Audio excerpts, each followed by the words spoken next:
The United States today formally withdrew from a landmark nuclear missile pact with Russia after determining that Moscow was in violation of the treaty, something that the Kremlin has repeatedly denied. Washington signaled it would pull out of the Intermediate Nuclear Forces Treaty 6 months ago unless Moscow stuck to the accord. Russia called the move a ploy to exit a pact the US wanted to leave anyway in order to develop new missiles. The UN Secretary General António Guterres also weighed in. I am concerned about rising tensions between nuclear-armed states. The Intermediate Nuclear Forces Treaty, the INF, is a landmark agreement that helps stabilize Europe and end the Cold War. When it expires tomorrow, the world will lose an invaluable break on nuclear war, and this will likely heighten, not reduce, the threat posed by ballistic missiles. Regardless of what transpires, the parties should avoid destabilizing developments and urgently seek agreement on a new common path for international arms control. And I strongly encourage the United States and the Russian Federation to extend the so-called New START agreement to provide stability and the time to negotiate future arms controls measures. I also call on state parties to work together at the 2020 review of the Treaty on the Non-Proliferation of Nuclear Weapons to ensure that the NPT remains able to fulfill its fundamental goals, preventing nuclear war and facilitating the elimination of nuclear weapons. For more on the withdrawal, we're joined by our correspondent based in the US, Sherwin Bryce-Pease.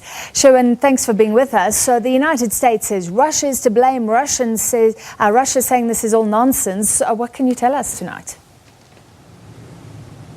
Deja vu, I think, Francis, is probably an apt description of what we're seeing between the two big nuclear powers in the world. Of course, Russia believes that this is the United States, again, scapegoating them. They point to issues of propaganda from the United States, that they have not done basically what the United States is accusing them. But we also saw a very strong statement earlier today from the Secretary of State, Mike Pompeo. I'll just read you some of what he had to say, Francis. Russia is solely responsible, according to the Secretary of State, for this treaty's demise, dating back to at least the mid-2000s. They say Russia developed, produced, flight tested, and has now fielded multiple battalions of its non-compliant missiles. The United States, they say, first raised this issue with Russia in the mid-2000s. Of course, they believe Russia's not come to the party here. But as I mentioned, Russia is denying this. They're also pointing out, is Moscow, to the United States itself wanting to test a non-nuclear cruise missile in the weeks ahead. A missile, Francis, that would have been out of compliance, non-compliant with the INF Treaty. Russia is saying this in itself is proof that the United States is trying to use Moscow as a cover for its own actions. Sure. And there's huge history here, Sherwin. Give us a little background to the treaty that came together in 1987. 1987, Francis, and who was in charge then? Ronald Reagan, the Republican United States president, and then the last leader of the then Soviet Union, Mikhail Gorbachev, penning this landmark agreement in 1987 in Washington, D.C. I'll just read you a little bit about what the founding principles were. The INF Treaty required the United States and the Soviet Union to eliminate and stop using all of their nuclear and conventional ground-launched ballistic and cruise missiles with ranges of between 500 kilometers and 5,500 kilometers.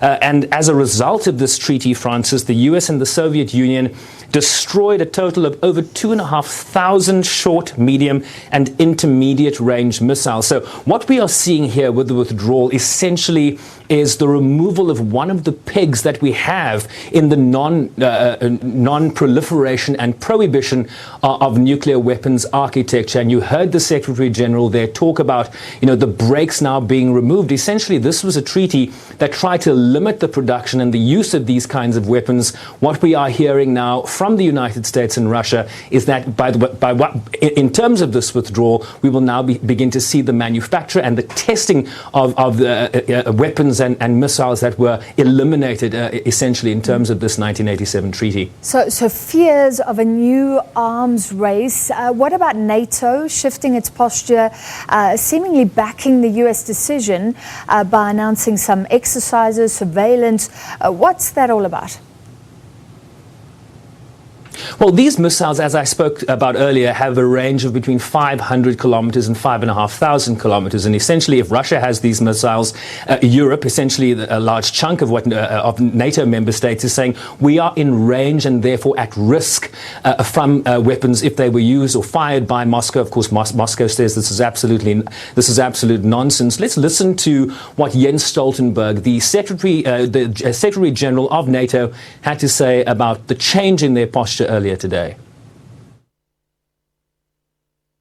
Today, the INF Treaty ceases to exist because Russia has deployed the SSC-8 missile system. The new Russian missiles are nuclear capable, mobile, and hard to detect. They can reach European cities with only minutes of warning time. This decision is supported by all NATO allies, because no international agreement is effective if it's only respected by one side. Russia bears the sole responsibility for the demise of the INF Treaty.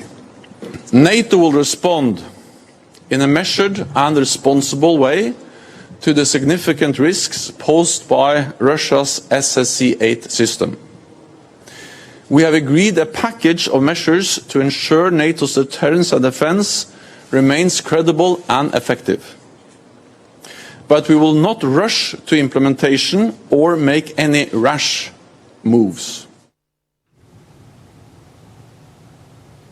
And of course, NATO, you will remember, changed its posture as well, Francis, soon after Russia's annexation of Crimea, Ukraine's Crimea, a number of years ago. So they have been anxious anyway. This, I think, is just another iteration of how NATO is trying to position itself, given what they believe is a threat from Russia. And Sherwin, if we focus on the US, this isn't the first time that we've seen the United States withdraw from a treaty or some sort of international agreement. Is this also about more America first?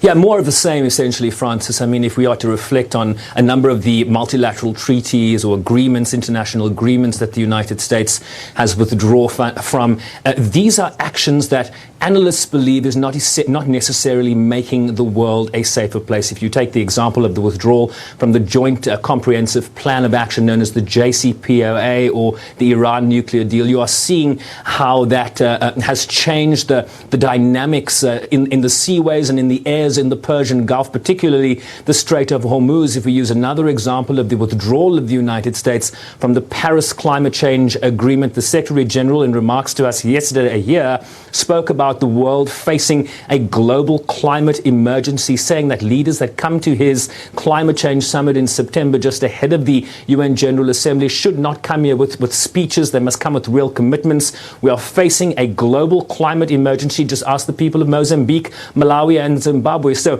the actions, the America First actions, although this is an inward-looking administration, as they do that, their actions are having ramifications in terms of global security right around the world.